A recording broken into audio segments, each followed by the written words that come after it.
Yes, children, now moving on to second part. I've explained you about the green revolution and why it is very much important, because as at that time population was increasing rapidly, so the production of good food grains was also required. For that, green revolution was adopted by the Indian government. Okay, now these were the benefits of green revolution: to increase the production because of increase in population and better yield as per hectare was the main reason, and to sustain the requirement for Indian economical growth, and not to import goods were the reason for why the green revolution started. But there were demerits also of green revolution. I have shared the video regarding this, and I hope you have all seen. See, the continuous use of land always detroit land. Detroit means scientific reports say that if we use continuously the land, whatever things, if you use anything more than required, obviously it gets use of increased use of chemicals, fertilizers, continuous use of groundwater gets depleted for tube wells. Okay, and environment resource loses the soil fertility, underground water goes detroits destroy, and so these were the disadvantages of green revolution, which were because of which land could not sustain means the continuous use of chemicals on the land made the land rough, because of which production hampered. So green revolution in one sense it was increasing the production, but in another sense after some years it was also decreasing the fertility of the soil, and that affected the production of that particular land. Now chemical fertilizers see provide minerals which dissolve in water.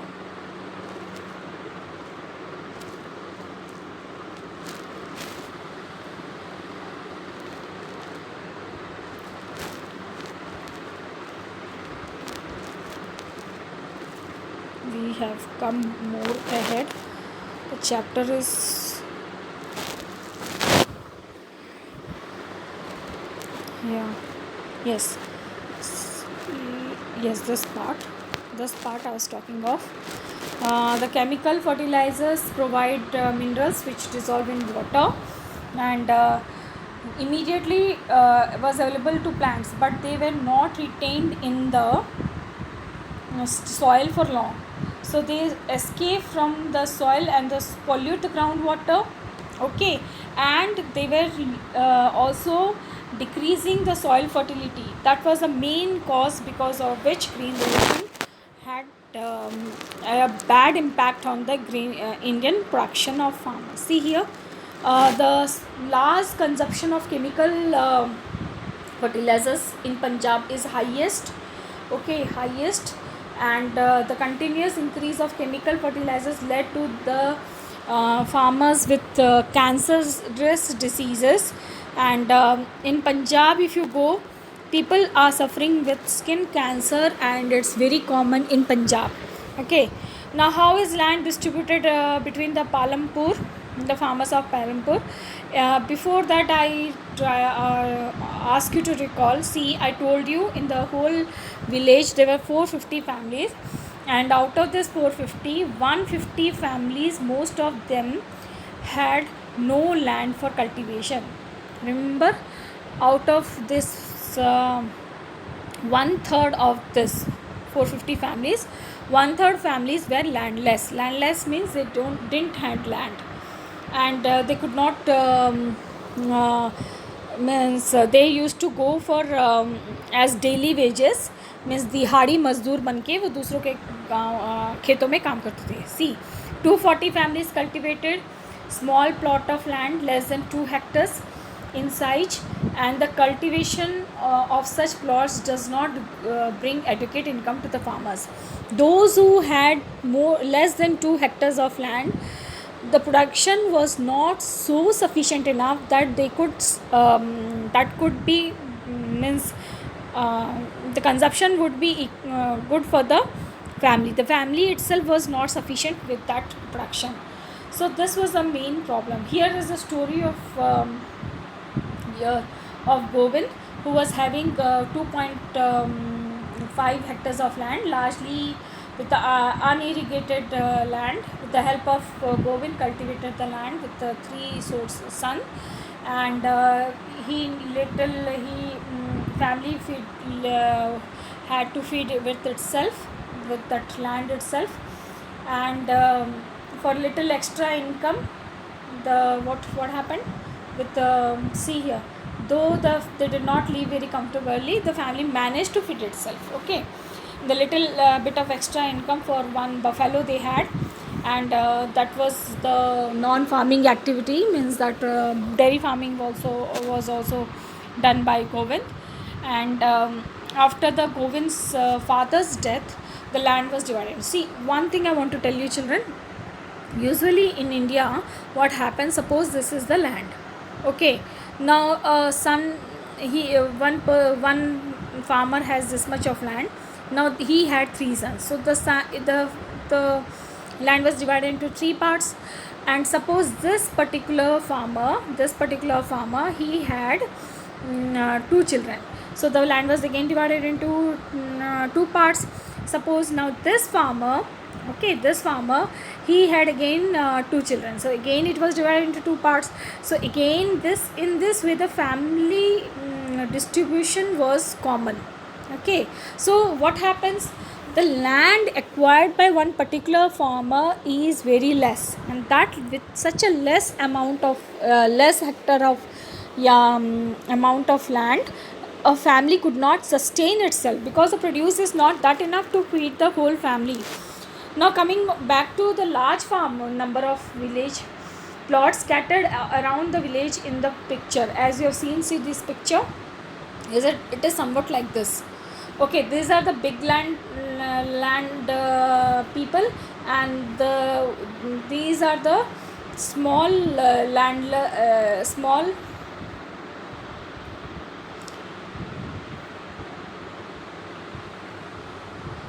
See here, these are the small farmers land. Okay, so in this small, how much you think the produce can be? Will they able to sustain their families? No, obviously not. They have to depend upon others.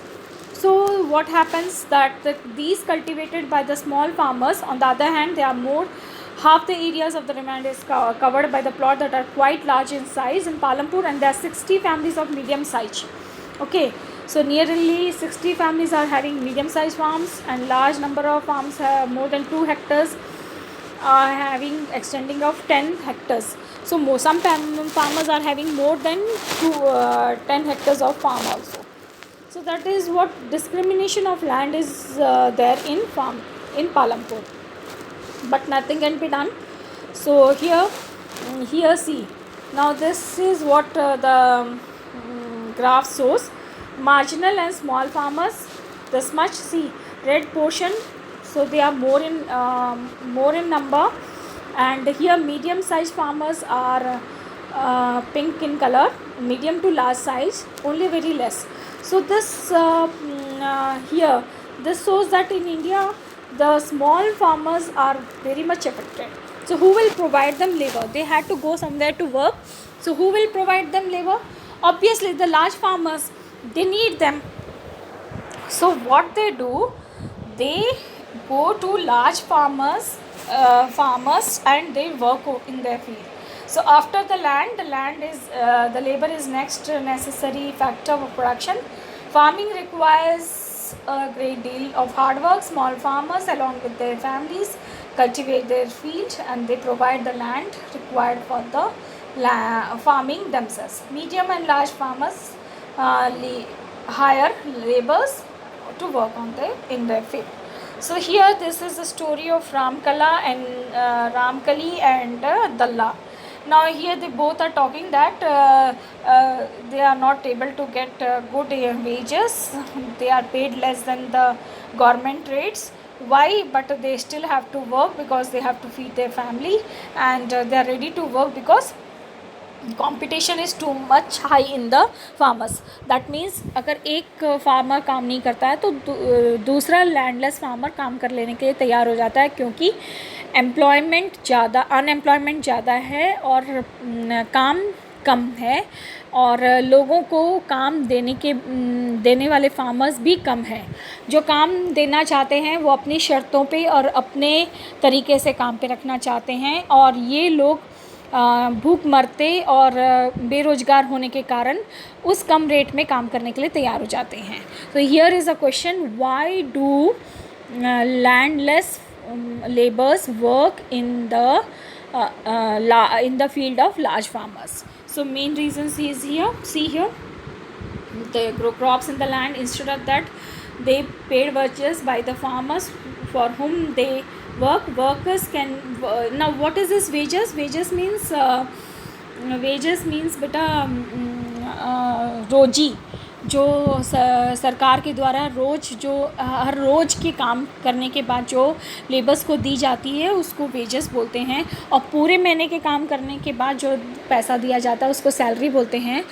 ये दिहाड़ी मज़दूरों को दिया जाता है, I mean daily wages वालों को दिहाड़ी मज़दूर भी बोलते हैं. And sometimes this land labours get meals.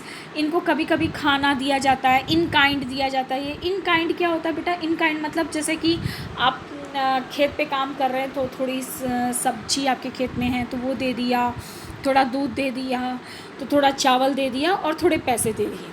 ऐसे पूरे पैसे देते हैं ऐसा नहीं होता है. So wages vary widely from region to region. Usually हमारे इंडिया में वेजेस वेरी करता है, जो कि गवर्नमेंट रेट के होने के बावजूद भी नहीं मिलता. There is a wide variation in the duration of employment. मतलब इसका मतलब ये होता है कि खेतों में काम कराने का कोई टाइम टेबल नहीं है. ऐसा नहीं है कि 9 से 5 ही काम करना है. खेत जब तक किसान का मालिक जो मालिक है तब तक वो करता है. Land labours might be employed on a daily basis for one particular farm activity like harvesting और फॉर द होल ईयर. कभी कभी उनको पूरे एक काम के लिए रखा जाता है, काम ख़त्म, टाटा बाय बाय बोल देते हैं, या फिर पूरे साल भर के लिए रखता है. यहाँ पे Dalla is a landless farm labour. यहाँ पे उसकी स्टोरी के बारे में थोड़ा सा बताया गया है. Who works on daily wages in Palampur, this means he must regularly look for work. क्योंकि डेली वेजेस वालों का काम फिक्स नहीं होता है. ऐसा नहीं है कि उनको हर दिन काम मिलेगा, काम मिलता भी है, कभी भी नहीं मिलता. The minimum wages of farm laborers set by the government is 300 per days, March 2017, but Dalla is 160. See, 300 government fix है, लेकिन 160 के रेट के हिसाब से दल्ला को पैसे दिए जाते हैं. Why? Because of heavy competition. Heavy competition मैंने आपको पहले बताया था कि तुम नहीं तो और सही, और नहीं तो और सही. अगर दल्ला काम नहीं करेगा तो कोई और काम करेगा, उसका पड़ोसी करेगा, उसका पड़ोसी नहीं तो उसका पड़ोसी, कोई तो काम करेगा जिसको पैसे की ज़रूरत है और कम पैसे में काम करने के लिए तैयार हो जाएगा. क्यों? क्योंकि उसको अपनी फैमिली को पालना है. तो यहाँ पे ये याद रखना है, क्वेश्चन कभी आता है, Y people work for less wages also. So 1.1 heavy competition of work among the farm laborers in Palampur. Second, there is a complaint about situation of farm. नहीं, second ये है कि अब पालमपुर छोड़ के तो कोई जाएगा ही नहीं ना. अब अपने खेत को ही है तो उतना करते हैं. तो ये सबसे मेन पॉइंट है, और बाकी पॉइंट्स भी आप थोड़ा सा ढूंढ के भी लिख सकते हैं. ऐसे करके 3 पॉइंट्स का ये क्वेश्चन आंसर बना लेना. एक तो हैवी कंपटीशन बेटा, दूसरा unemployment problem, third need of the farmer. Unemployment की वजह से उनकी जो नीड होती है वो भी एक प्रॉब्लम है. सो यहाँ पे इसके बाद आता है ये कुछ चीज़ें हैं जो आप डिस्कस देख लेना. अगर आपको कोई प्रॉब्लम हो तो आप मुझसे पूछ सकते हैं. The capital need in farming. Capital बहुत ज़रूरत होती है, क्योंकि बिना कैपिटल, यानी कैपिटल मीन्स पैसा जो भी हम लगाते हैं, चाहे वो लैंड लगाएं, चाहे लेबर लगाएं, चाहे कुछ भी लगाएं, जो भी हम लगाते हैं उसके बिना खेती बाड़ी या कोई काम या कुछ भी नहीं हो सकता. तो small farmers have to borrow. हमेशा क्या होता है, पैसे, बीज के लिए पैसे, खेत के पानी के लिए पैसे, सब के लिए पैसे वो लोग बड़े फार्मर्स से ले लेते हैं लोन के तौर पे, या फिर वो लोग मनी लेंडर से लोन लेते हैं, बैंक से या मनी लेंडर से लेते हैं। तो क्या होता है कि rate of interest here, see the rate of interest is very high, they are great deserves to repay. इनको रीपे करने में नहीं, वो पे ही नहीं कर पाते हैं, उससे पहले दूसरा कर्जा आ जाता है। ये सबसे बड़ी प्रॉब्लम है जो फार्मर्स फेस करते हैं। और लार्ज फार्मर्स और पैसे होते जाते हैं, और स्मॉल फार्मर्स और है। यहाँ पे एक स्टोरी है सविता की, आप उसको पढ़ लें, और अगर आपको कोई प्रॉब्लम हो तो आप डिस्कस करके पूछें। और यहाँ पे भी आपको कुछ उस डिस्कशन का पार्ट दिया हुआ है, मैं यहीं पे ख़त्म करती हूँ, और यहाँ से मैं स्टार्ट करूँगी नेक्स्ट क्लास में sale of surplus farm products, जो कि मैं ऑलरेडी बता चुकी हूँ कि फार्मर्स पहले अपने लिए रखता है, फिर बाकी का जो एक्स्ट्रा है वो बेच देता है मार्केट में। ये उन यहाँ पे तेजपाल सिंह और कुछ लोगों के लिए गोविंद फार्मर के बारे में, जिसको मैंने बताया था कि एक फार्मर के सपोज़ 50 बोरा गेहूँ होता है, उसमें से वो 5 बोरा रखता है पूरे साल भर के कंजम्पशन के लिए, और बचे 5 बोरे सपोज़ उसके यहाँ शादी या कुछ अनहोनी घटना ना हो जाए, ज़रूरत के हिसाब से वो रखता है। 10 बोरे रखा, बचे 40 बोरे जो कि सरप्लस है, वो मार्केट में बेच देता है, उसको बोलते हैं सरप्लस। तो हमेशा मैंने आपको बताया कि फार्मर सरप्लस अमाउंट ही बेचता है। अब ये नॉन फार्मिंग एक्टिविटीज़ से मैं आपको बेटा नेक्स्ट क्लास में बताऊंगी। इस यहाँ तक आपको जो भी डाउट है आप पूछ सकते हैं। Okay, thank you, goodbye, take care and अपना ध्यान रखें। और क्वेश्चन आंसर्स मैं ऑलरेडी बता चुकी हूँ, उसके बाद कोई प्रॉब्लम हो तो बताएं।